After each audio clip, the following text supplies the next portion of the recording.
না, প্রবাসে যারা নতুন আসবেন তারা অবশ্য ভালো মন্দ জেনে শুনে তারপর তখন আসবেন, মানে ঠিক কাজ আছে? শিখে আসবে হ্যাঁ, ভালো মন্দ কাজ, হ্যাঁ।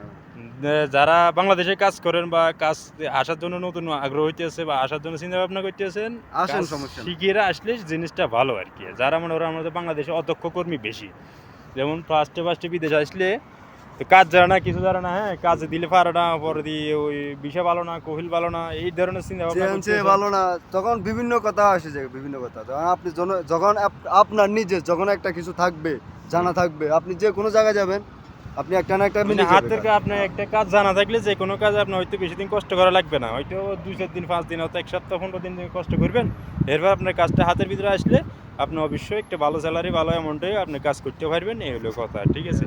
তো আসল কথা হচ্ছে যে কোনো মানুষ তাহলে শুধু সৌদি আরব না, বিশ্বে যে কোনো দেশে যান না কেন একটা হাতের কাজ জানা থাকলে এটা সবচেয়ে বেটার আর কি।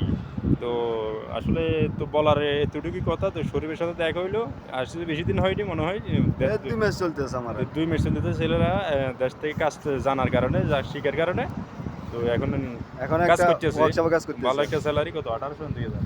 1800 2000 এরকম পড়ে যায়। একে যাই হোক, তো সবাই মানে ওনার মতো যদি কাজ শিখে আসতে পারে তাহলে ভালো আর কি। তো ভিডিওটা সবাই শেয়ার করে দিবেন, হ্যাঁ। অবশ্যই।